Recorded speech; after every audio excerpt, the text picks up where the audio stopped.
Hi friends, എല്ലാവർക്കും താജൂസ് കിച്ചണിലേക്ക് സ്വാഗതം. ഞാൻ ഇന്നിവിടെ വന്നിരിക്കുന്നത് ഒരു പ്ലം കേക്കിൻ്റെ റെസിപ്പിയുമായിട്ടാണ്. വളരെ എളുപ്പം ചെയ്യാൻ പറ്റുന്ന ഒരു നല്ല പ്ലം കേക്ക്. അപ്പോൾ നമുക്കിത് എങ്ങനെയാണ് ചെയ്യുന്നതെന്ന് നോക്കാം. ആദ്യം തന്നെ നമുക്ക് ഇതിന് വേണ്ട ഡ്രൈ ഫ്രൂട്ട്സ് എല്ലാം ഒരല്പം മുന്തിരിച്ചാറിൽ സോക്ക് ചെയ്തെടുക്കാം. ഞാൻ അതിനായിട്ട് ഇവിടെ കുറച്ച് ഉണക്കമുന്തിരി എടുത്തിട്ടുണ്ട്. വെളുത്ത ഉണക്കമുന്തിരിയാണ് എടുത്തിട്ടുള്ളത്. പിന്നെ ഞാൻ ഇതിലേക്ക് കുറച്ച് ഈന്തപ്പഴം എടുത്തിട്ടുണ്ട്. ഈന്തപ്പഴം കുരു എല്ലാം കളഞ്ഞ് ചെറുതായിട്ട് മുറിച്ചെടുത്തതാണ്. പിന്നെ ഞാൻ ഇതിലേക്ക് കുറച്ച് അണ്ടിപ്പരിപ്പാണ് എടുത്തിട്ടുള്ളത്.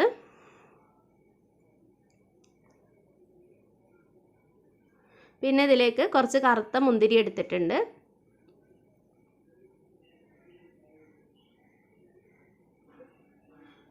പിന്നെ ഞാൻ ഇതിലേക്ക് എടുത്തിട്ടുള്ളത് കുറച്ച് ചെറീസാണ്. ചെറീസ് ചെറുതായിട്ട് മുറിച്ചെടുത്തേക്കുവാണ്. അപ്പം നിങ്ങൾക്ക് ഇതിലേക്ക് എത്ര വേണമെങ്കിലും ഡ്രൈ ഫ്രൂട്ട്സ് ചേർക്കാം, അതിന് അളവൊന്നുമില്ല. ഇപ്പം ഞാൻ ഇതിലേക്ക് അല്പം മുന്തിരിച്ചാറ് ഒഴിച്ച് ഇത് സോക്ക് ചെയ്യാൻ വെക്കുകയാണ്. മിനിമം ഒരു അരമണിക്കൂറെങ്കിലും വെക്കണം. 2 ദിവസം 3 ദിവസമൊക്കെ വെക്കാം, കുഴപ്പമൊന്നുമില്ല. എത്രത്തോളം സോക്ക് ചെയ്യുന്നോ അത്രയും നമ്മുടെ കേക്ക് നന്നായിട്ട് വരും, നല്ല ടേസ്റ്റി ആയിരിക്കും. ഇത് മാറ്റി വയ്ക്കാം. നമുക്കെന്നിട്ട് നമുക്കിതിലേക്ക് വേണ്ട പഞ്ചസാരയൊന്ന് ക്യാരമലൈസ് ചെയ്തെടുക്കാം. അപ്പം ഞാനിവിടെ ചുവട് കട്ടിയുള്ള ഒരു പാത്രം വെച്ചിട്ടുണ്ട്. അതിലേക്ക് ഞാനൊരു 3 ടേബിൾ സ്പൂൺ പഞ്ചസാര ചേർത്തിട്ടുണ്ട്. ഈ പഞ്ചസാരയൊന്ന് നമുക്ക് നന്നായിട്ടൊന്ന് മെൽറ്റ് ചെയ്തെടുക്കണം. പഞ്ചസാരയൊക്കെ ഒരു സൈഡിൽ നിന്ന് മെൽറ്റായി വരുന്നുണ്ട്. ഈ സമയത്ത് വെള്ളമൊന്നും ചേർക്കണ്ട കേട്ടോ, പഞ്ചസാര മാത്രം ഇട്ട് വെച്ചാൽ മതി. അപ്പം തന്നെ അത് അലിത്ത് വരും. കണ്ടില്ലേ, പഞ്ചസാരയൊക്കെ ഇങ്ങനെ മെൽറ്റായി വരുന്നുണ്ട്. ഈ സമയത്ത് ഫ്ലെയിം ഒന്ന് കുറച്ചിടണം. ഈ സമയത്ത് ഫ്ലെയിം കുറച്ചില്ലെങ്കിൽ പഞ്ചസാര കരിഞ്ഞു പോകും. അപ്പം നമ്മുടെ കേക്കിനൊരു കരിഞ്ഞ ചുവയായിരിക്കും, ടേസ്റ്റേ മാറിപ്പോവും. അതുകൊണ്ട് ഫ്ലെയിം കുറച്ചിടണം.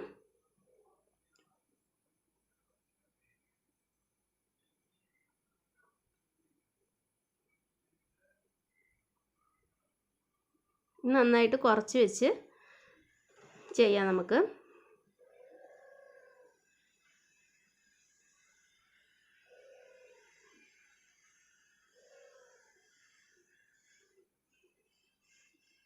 ഇപ്പോൾ പഞ്ചസാരയ്ക്ക് ഒരു വശത്തു നിന്ന് ഇങ്ങനെ മെൽറ്റായി വരുന്നുണ്ട്. കണ്ടില്ലേ, ഒരു ഗോൾഡൻ നിറവായി വരുന്നുണ്ട്. മുഴുവനായിട്ടും മെൽറ്റായി വരണം.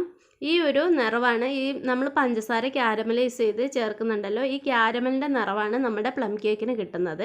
അപ്പോൾ ഇത് ഒരുപാട് അങ്ങ് കരിഞ്ഞു പോയി കഴിഞ്ഞാൽ നമ്മുടെ പ്ലം കേക്കിൻ്റെ ടേസ്റ്റേ മാറിപ്പോവും. അപ്പോൾ നല്ലൊരു ഗോൾഡൻ നിറാവുന്നത് വരെ നമുക്ക് വെയിറ്റ് ചെയ്യാം. നല്ലപോലെ ഒന്ന് കരിഞ്ഞു വരണം. ഇപ്പോൾ നമ്മുടെ പഞ്ചസാരയൊക്കെ നന്നായിട്ട് മെൽറ്റായി വന്നിട്ടുണ്ട്. കണ്ടില്ലേ, മുഴുവനായിട്ട് മെൽറ്റായി വന്നിട്ടുണ്ട്. പക്ഷേ ഇത്ര പോരാ, നമുക്ക് കുറച്ചുകൂടെ കളർ വേണം. അപ്പോൾ നമുക്ക് കുറച്ചുകൂടെ സമയം വെയിറ്റ് ചെയ്യാം. ഒരിക്കലും ഫ്ലെയിം കൂട്ടിയിടരുത്, കരിഞ്ഞു പോകത്തേ ഉള്ളൂ. വളരെ പെട്ടെന്ന് ചെയ്യാൻ പറ്റും. ഒത്തിരി പണിയൊന്നുമില്ല കേട്ടോ ഈ കേക്ക് ചെയ്യാൻ വേണ്ടിയിട്ട്. നല്ല ടേസ്റ്റുമാണ്. അപ്പോൾ നമ്മുടെ പഞ്ചസാരയൊക്കെ ഏകദേശം നന്നായിട്ട് വരുന്നുണ്ട്. അല്പം കൂടെ കളർ വന്നോട്ടെ അല്ലേ. ഫ്ലെയിം കുറച്ച് തന്നെ ഇടണം കേട്ടോ, കൂട്ടിയിടരുത്, ശ്രദ്ധിക്കണം. ഇപ്പം നമ്മുടെ പഞ്ചസാരയ്ക്ക് ഏകദേശം നല്ല നിറം വന്നിട്ടുണ്ട്. ഇനി നമുക്കിതിലേക്ക് അല്പം വെള്ളം ഒഴിക്കണം. വെള്ളം ഒഴിക്കുമ്പോൾ ശ്രദ്ധിക്കണം, അല്പം മാറി നിന്ന് തന്നെ വേണം വെള്ളം ഒഴിക്കാൻ. അല്ലെങ്കിൽ ഈ പഞ്ചസാര ആയതുകൊണ്ട് തന്നെ മേളിലേക്ക് പൊങ്ങി വന്ന് കയ്യിലൊക്കെ ആവാൻ സാധ്യതയുണ്ട്, പൊള്ളിപ്പോവും. അതുകൊണ്ട് ഒരല്പം വിട്ട് നിന്ന് ഞാനിപ്പോൾ 1/2 ഗ്ലാസ് വെള്ളം ഒഴിച്ചിട്ടുണ്ട്. 1/2 ഗ്ലാസ് വെള്ളം ഒഴിച്ചാൽ മതിയാവും. ഇനി ഇത് നന്നായിട്ടൊന്ന് ഇളക്കി യോജിപ്പിക്കാം. അപ്പം ഈ വെള്ളം ഒഴിച്ച് കഴിയുമ്പം ഈ പഞ്ചസാരയ്ക്ക് ഒന്ന് കട്ടിയായ പോലെ തോന്നും, കട്ടിയായിട്ടുണ്ടാവും. അത് കണ്ട് പേടിക്കൊന്നും വേണ്ട, അയ്യോ ചീത്തയായിപ്പോയോ അങ്ങനെയൊന്നും വിചാരിക്കേണ്ട. ഒന്നുകൂടെ ഫ്ലെയിം കൂട്ടിയിട്ടതിന് ശേഷം നന്നായിട്ട് ഇളക്കുമ്പം ആ കട്ടിയായത് അലിത്ത് ചേർന്നോളൂ കേട്ടോ. അപ്പോൾ ഇത് നന്നായിട്ട് വന്നിട്ടുണ്ട്. ആ കട്ടിയായതെല്ലാം അലിഞ്ഞ് വന്നിട്ടുണ്ട്. നമുക്കിനി ഫ്ലെയിം ഓഫ് ചെയ്തിട്ട് ഇതൊന്ന് ആറാൻ വയ്ക്കാം. ഇത് നന്നായിട്ട് തണുത്തതിന് ശേഷം കേക്കിൽ ചേർക്കാൻ പറ്റുള്ളൂ. ആ സമയം കൊണ്ട് നമുക്കിതിലേക്ക് വേണ്ട മറ്റ് ഇൻഗ്രീഡിയൻസ് ഒന്ന് നോക്കാം. ഞാനിപ്പോൾ ഡ്രൈ ഇൻഗ്രീഡിയൻസ് ആണ് അരിച്ചെടുക്കാൻ പോകുന്നത്. ഞാനിതിലേക്ക് 1 കപ്പ് മൈദ ചേർത്തിട്ടുണ്ട്. പിന്നെ 1 ടീസ്പൂൺ ബേക്കിംഗ് പൗഡർ ചേർത്തിട്ടുണ്ട്. 1/4 ടീസ്പൂൺ ബേക്കിംഗ് സോഡ. ഇതെല്ലാം കൂടെ നന്നായിട്ടൊന്ന് അരിച്ചെടുക്കാം. ഒരു 2-3 പ്രാവശ്യം അരിച്ചെടുക്കാം. എത്രത്തോളം അരിച്ചെടുക്കുന്നോ അത്രയും നമ്മുടെ കേക്ക് സോഫ്റ്റ് ആവും. ഈ ഇൻഗ്രീഡിയൻസ് എല്ലാം എല്ലാ ഭാഗത്തും ഒരുപോലെ മിക്സായി വരും. അപ്പം ഇനി നമ്മൾ നേരത്തെ സോക്ക് ചെയ്ത് വെച്ചിരിക്കുന്ന ഡ്രൈ ഫ്രൂട്ട്സ് ഉണ്ടല്ലോ, അതൊന്ന് അരിച്ചെടുക്കാം. അപ്പോൾ ഒരു അരിപ്പ വെച്ചിട്ട് അതിലേക്ക് ഈ ഫ്രൂട്ട്സ് മാത്രം ഒന്ന് കോരിയിട്ട് ചാറിൽ നിന്നും മാറ്റിയെടുക്കാം.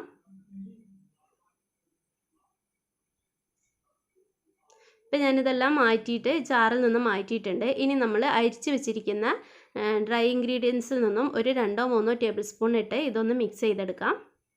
ഇതെന്തിനാണ് ഇങ്ങനെ മിക്സ് ചെയ്യുന്നതെന്ന് വെച്ചാൽ നമ്മൾ കേക്കിനകത്ത് ഇത് ചേർക്കുന്ന സമയത്ത് എല്ലാം കൂടെ അടിയിൽ പോയി കിടക്കാതിരിക്കാൻ വേണ്ടിയിട്ടാണ്. ഇങ്ങനെ ചെയ്യുമ്പം കേക്കിൻ്റെ എല്ലാ ഭാഗത്തും ഈ നമ്മുടെ ഡ്രൈ ഫ്രൂട്ട്സ് എല്ലാം ഉണ്ടാവും. അപ്പോൾ നമുക്ക് ഇടയ്ക്കൊക്കെ കടിക്കാൻ കിട്ടും. അല്ലെങ്കിൽ അടിഭാഗത്ത് മാത്രം പോയിട്ട് എല്ലാം കൂടെ കൂടി നിൽക്കും. അതുകൊണ്ടാണ് ഇങ്ങനെ ചെയ്യുന്നത്. അപ്പോൾ ഇത് മിക്സ് ചെയ്ത് കഴിഞ്ഞ ശേഷം നമുക്കിതങ്ങ് മാറ്റി വയ്ക്കാം. ഇനി നമുക്ക് ഇതിലേക്ക് വേണ്ട ബാറ്റർ ഒന്ന് റെഡിയാക്കിയെടുക്കാം. അപ്പോൾ ഞാനിവിടെ ഒരു വലിയ ബൗൾ എടുത്തിട്ടുണ്ട്. ഈ ബൗളിലേക്ക് 2 മുട്ട പൊട്ടിച്ചൊഴിക്കാം. ഇപ്പം ഞാനിവിടെ 2 മുട്ട പൊട്ടിച്ചൊഴിച്ചിട്ടുണ്ട്. നമുക്കിതൊന്ന് മിക്സ് ചെയ്യാം. ഇതിന് ബീറ്ററൊന്നും വേണമെന്നില്ല. കൈകൊണ്ട് തന്നെ നമുക്കിതുപോലത്തെ ഒരു ഹാൻഡ് വിസ്ക് ഉണ്ടെങ്കിൽ ഇതുപോലെ ചെയ്തെടുക്കാം. ഇനി അഥവാ നിങ്ങളുടെ കയ്യിൽ ഹാൻഡ് വിസ്ക് ഇല്ലെങ്കിൽ കുഴപ്പമൊന്നുമില്ല, ഒരു സ്പൂൺ എന്തെങ്കിലും വെച്ചിട്ട് ഒന്ന് മിക്സ് ചെയ്താൽ മതി. ഇനി അതും ഇല്ലെങ്കിൽ മിക്സിയിലേക്ക് പൊട്ടിച്ചൊഴിച്ച് ഒന്ന് അടിച്ചെടുത്താലും മതി. ഇനി ഇതിലേക്ക് ഞാനൊരു 1/4 കപ്പോളം പഞ്ചസാര പൊടിച്ചത് ചേർക്കുന്നുണ്ട്. പഞ്ചസാര പൊടിച്ചതോട്ട് ചേർത്ത് നന്നായിട്ടൊന്ന് ഇതുപോലെ വിസ്ക് ചെയ്തെടുക്കാം.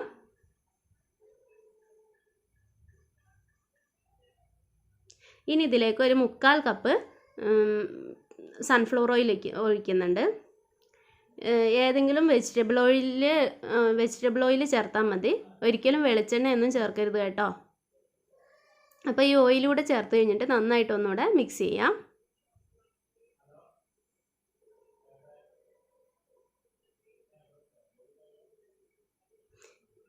ഇനി ഇതിലേക്ക് ഞാൻ ഒരു ടീസ്പൂൺ വാനില പൗഡർ ചേർക്കുന്നുണ്ട്. നിങ്ങളുടെ കയ്യിൽ വാനില എസൻസ് ആണ് ഉള്ളതെന്നുണ്ടെങ്കിൽ അതൊരു ടീസ്പൂൺ ചേർത്താൽ മതി. ഞാനിപ്പോൾ എൻ്റെ കയ്യിൽ വാനില പൗഡർ ആയതുകൊണ്ട് പൗഡറാണ് ചേർത്തിട്ടുള്ളത്.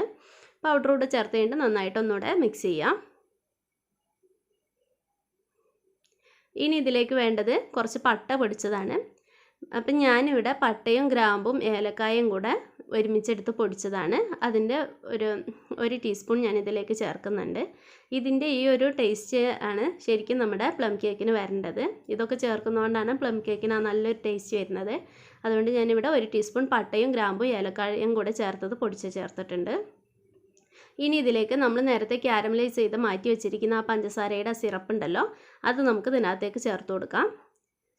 ഇപ്പോൾ കണ്ടില്ലേ, നമ്മുടെ ബാറ്ററിൻ്റെ നിറം തന്നെ മാറി വന്നത്. ഈ ഒരു നിറമാണ് നമ്മുടെ പ്ലം കേക്കിന് കിട്ടുന്നത്. കണ്ടില്ലേ, നല്ലൊരു നിറം വന്നില്ലേ? ഈ ഒരു നിറമാണ് നമ്മുടെ കേക്കിന് കിട്ടുന്നത്. ഇനി ഇതിലേക്ക് വേണമെങ്കിൽ ഒരു പിഞ്ച് ഉപ്പൂടെ ചേർത്ത് കഴിഞ്ഞാൽ ആ മധുരം ഒന്ന് ബാലൻസ് ആയി കിട്ടും. അപ്പോൾ ഇത് റെഡി ആയിട്ടുണ്ട്. ഇനി ഇതിലേക്ക് നമ്മൾ എടുത്ത് വെച്ചിരിക്കുന്ന ആ മൈദയും മറ്റുമൊക്കെ ചേർത്ത ആ കൂട്ടുണ്ടല്ലോ, അത് ഇതിലേക്ക് ചേർത്ത് കൊടുക്കാം. അതിന് മുന്നേ ഇതിലേക്ക് ഒരല്പം നമ്മൾ നേരത്തെ എടുത്തു വെച്ചിരിക്കുന്ന ചാറുണ്ടല്ലോ, മുന്തിരിച്ചാറ്, അതിൽ നിന്നും കുറച്ച് ചേർത്ത് കൊടുക്കുന്നുണ്ട്. വേണമെങ്കിൽ ചേർത്താൽ മതി കേട്ടോ, നിർബന്ധമൊന്നുമില്ല. അപ്പോൾ അതിൻ്റെ ആ ഒരു ടേസ്റ്റും കൂടെ കിട്ടിക്കോട്ടെ എന്ന് വിചാരിച്ചിട്ട് ഞാൻ ചേർക്കുന്നതാണ്. ഒരു 2-3 ടേബിൾ സ്പൂൺ ചേർത്താൽ മതിയാവും. അതുകൂടെ ചേർത്ത് ഒന്നുകൂടെ മിക്സ് ചെയ്യണം. ശേഷം നമ്മൾ എടുത്ത് വെച്ചിരിക്കുന്ന ആ മൈദയുടെ ബേക്കിംഗ് പൗഡറും ബേക്കിംഗ് സോഡയൊക്കെ ഉള്ള മിക്സ് ഉണ്ടല്ലോ, അത് അല്പാൽപ്പായിട്ട് ഇതിലേക്ക് ചേർത്ത് കൊടുക്കാം. ഇനി നിങ്ങളുടെ കയ്യിൽ ഇതുപോലത്തെ സ്പാച്ചുല ഉണ്ടെങ്കിൽ അതുകൊണ്ടൊന്ന് ഇതുപോലെ മിക്സ് ചെയ്തെടുത്താൽ മതി. ശ്രദ്ധിക്കണം, ഒരു വശത്തേക്ക് മാത്രം ഇളക്കണം. ഇതുപോലെ ഒന്ന് മിക്സ് ചെയ്തെടുക്കാം. ഇനി അഥവാ ഇതില്ലെങ്കിൽ ഹാൻഡ് വിസ്ക് കൊണ്ട് തന്നെ ചെയ്താൽ മതി. ഹാൻഡ് വിസ്ക് കൊണ്ട് തന്നെ നല്ലപോലെ കട്ടയില്ലാതെ നമുക്ക് മിക്സ് ചെയ്തെടുക്കാൻ പറ്റും. ഇനി ഹാൻഡ് വിസ്കും സ്പാച്ചുലയൊന്നും ഇല്ലെങ്കിൽ ഒരു തടിത്തവിയൊക്കെ നമ്മുടെ നോൺ സ്റ്റിക്കിൻ്റെ പാത്രത്തിൻ്റെയൊക്കെ കൂടെ കിട്ടാറുണ്ടല്ലോ, തടിത്തവി. ഇനി അതൊന്നും ഇല്ലെങ്കിൽ നമ്മുടെ വീട്ടിലുണ്ടാവും. എന്തെങ്കിലും ഒരു സ്പൂണോ എന്തെങ്കിലും വെച്ചിട്ട് കട്ടയില്ലാതെ ഒന്ന് മിക്സ് ചെയ്തെടുത്താൽ മതി. മുഴുവൻ പൊടിയും ചേർത്തിട്ട് നന്നായിട്ട് മിക്സ് ചെയ്തെടുക്കാം. ശേഷം നമ്മൾ മാറ്റി വെച്ചിരിക്കുന്ന ആ ഡ്രൈ ഫ്രൂട്ട്സ് ഉണ്ടല്ലോ, അത് നമുക്ക് ഇതിനകത്തേക്ക് ചേർത്ത് കൊടുക്കാം.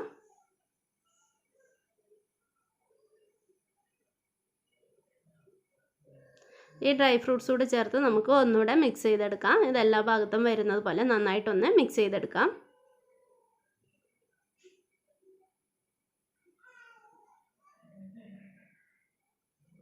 ഏകദേശം നന്നായിട്ട് മിക്സ് ചെയ്തിട്ടുണ്ട്. ഇപ്പോൾ ഈ ഒരു കൺസിസ്റ്റൻസിയാണ് നമ്മുടെ ഈ ബാറ്ററിന് വേണ്ടത്. ഇത്രയും മിക്സ് ചെയ്താൽ മതിയാവും.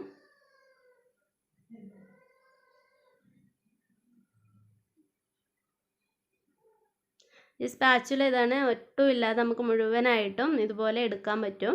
സ്പാച്ചുല ഉണ്ടെങ്കിൽ അതെടുത്താൽ മതി, ഇല്ലെങ്കിൽ ഹാൻഡ് വിസ്ക് വെച്ച് ചെയ്യാം. അതും ഇല്ലെങ്കിൽ തടിത്തവിയോ സ്പൂണോ എന്തെങ്കിലുമൊക്കെ വെച്ചിട്ട് മിക്സ് ചെയ്തെടുത്താൽ മതി. കട്ടയില്ലാതെ മുഴുവൻ മിക്സായി കിട്ടിയാൽ മതി. ഇനി ഞാനിത് ചെയ്യുന്നത് ഒരു നോൺ സ്റ്റിക്കിൻ്റെ പാനിലാണ്, സോസ് പാനൊക്കെ ഇല്ലേ അതുപോലത്തെ പാനിലാണ് ചെയ്യുന്നത്. അപ്പം ഞാനിത് ഒരല്പം നെയ്യ് തടവിയതിന് ശേഷം, നെയ്യോ എന്തെങ്കിലും ഒന്ന് തടവിയതിന് ശേഷം ചുറ്റും ബട്ടർ പേപ്പർ വെച്ചിട്ടുണ്ട്. ബട്ടർ പേപ്പർ വെച്ചാൽ ഒട്ടാതെ നല്ലപോലെ കിട്ടും. ബട്ടർ പേപ്പർ ഇല്ലെങ്കിലും കുഴപ്പമൊന്നുമില്ല. ഞാൻ ഇപ്പോൾ ബട്ടർ പേപ്പർ വെച്ചിട്ടുണ്ട്. ഇനി നമുക്ക് ഇതിനകത്തേക്ക് ഈ ബാറ്റർ ഒഴിച്ചു കൊടുക്കാം. മുഴുവനായിട്ട് ഞാനിതിലേക്ക് ഒഴിച്ചു കൊടുക്കുകയാണ്. ഇപ്പം ഞാൻ മുഴുവൻ ഇതിലേക്ക് ഒഴിച്ചു കൊടുത്തിട്ടുണ്ട്. ഇനി ഇത് നമുക്ക് 2-3 പ്രാവശ്യം ഒന്ന് ടാപ്പ് ചെയ്യാം. ഇങ്ങനെ ടാപ്പ് ചെയ്യുന്നത് എന്തിനാണെന്ന് വെച്ചാൽ ഈ നമ്മുടെ എയർ ബബിൾസ് ഉണ്ടല്ലോ അത് അതിൻ്റെ ഇടയിൽ കുടുങ്ങി കിടക്കാതിരിക്കാൻ വേണ്ടിയിട്ടാണ്. ശേഷം ഞാനിത് ഗ്യാസ് സ്റ്റോപ്പിലേക്ക് മാറ്റിയിട്ടുണ്ട്. ഞാൻ ഇതുപോലെ ഒരു പഴയ പാന് വെച്ചിട്ട് അതിൻ്റെ മുകളിലാണ് നമ്മുടെ ഈ കേക്കിൻ്റെ ബാറ്റർ ഒഴിച്ചിരിക്കുന്ന ഇത് വെച്ചിട്ടുള്ളത്.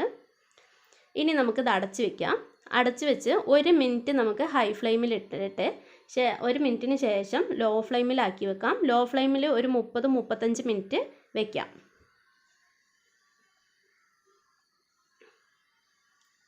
ഒരു 30-35 മിനിറ്റ് വെച്ചതിന് ശേഷം നമുക്ക് നോക്കാം. അപ്പോൾ ഇതൊരു പകുതി വേവാകുമ്പം ഒരു 20 മിനിറ്റൊക്കെ കഴിയുന്ന സമയത്ത് ഒന്ന് തുറന്ന് നോക്കിയിട്ട് വേണമെങ്കിൽ നമുക്ക് ഇതിൻ്റെ മുകളിൽ വല്ല അണ്ടിപ്പരിപ്പോ ചെറീസോ അങ്ങനെ എന്തെങ്കിലുമൊക്കെ ഒരു ഭംഗിക്ക് വേണ്ടി വിതറാം. അതിനുശേഷം 35 മിനിറ്റിന് ശേഷം തുറന്ന് നോക്കാം.